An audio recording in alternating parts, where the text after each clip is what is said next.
যেখানে দেশের শহরে আকাশ ছোঁয়া উড়াল সেতু আর ইট পাথরের কাঠামোতে ঢেকে যাচ্ছে সব রাস্তা, সেখানে সোমেশ্বরী নদীর বুকে তৈরি হলো কাঠের সেতু। দীর্ঘদিন ধরে একটা নতুন সেতুর অভাবে নদীর এপার ওপারের মানুষগুলো বয়ে বেড়াচ্ছিলেন অসহনীয় দুর্ভোগ। অবশেষে সে দুর্ভোগ অবসানে বানানো হয়েছে 200 মিটার দীর্ঘ কাঠের সেতু।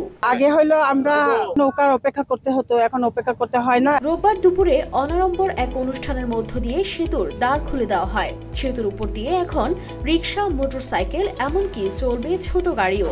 এতে বাড়বে ব্যবসা বাণিজ্য, নিরাপদে স্কুলে যেতে পারবে শিক্ষার্থীরা। এখন আর ব্রিজের কারণে এখন দ্রুত যেতে পারি, স্কুলের সময় শেষ হয় না, সময় মতো যেতে পারি। নেত্রকোনার দুর্গাপুরের শিবগঞ্জ আর পৌর শহর দুর্গাপুর, এই দুই এলাকার মাঝে সোমেশ্বরী নদী যেন এক অদৃশ্য দেওয়াল হয়ে দাঁড়িয়েছিল।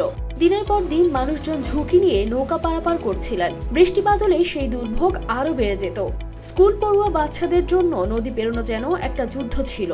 আমরা খুব সুযোগ সুবিধা করে দিয়েছি। আমরা আগে কারোয়ে থাকতাম, আধা ঘন্টা 1 ঘন্টা লাগতো, কারোয়ে থেকে যাইতাম, কত মানুষ জাহাজ শিক্ষা পাবে, কোনো কিছু লাগতেছে না, মানে আমরা ডাইরেক্ট যেতেছি, এতে আমরা খুব খুশি। তবে একাধিকবার দাবি জানানো হলেও এগিয়ে আসেনি বিগত সরকারের কোনো জনপ্রতিনিধি কিংবা স্থানীয় প্রশাসন। এই বাস্তবতায় এবার এগিয়ে আসেন বিএনপির কেন্দ্রীয় কমিটির আইন বিষয়ক সম্পাদক ব্যারিস্টার কায়সার কামাল। তার অর্থায়নেই তৈরি হয় এই কাঠের সেতু।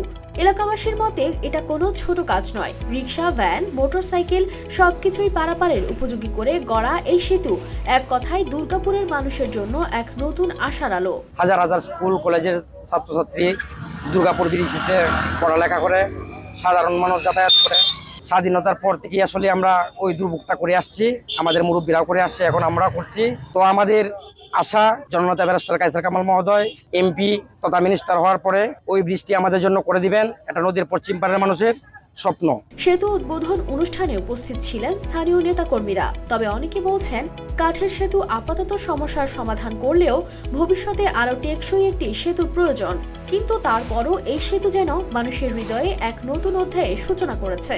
এই সেতু দুর্গাপুরের মানুষের জীবনযাত্রায় নিয়ে আসবে আমূল পরিবর্তন, এমনটাই প্রত্যাশা স্থানীয়দের।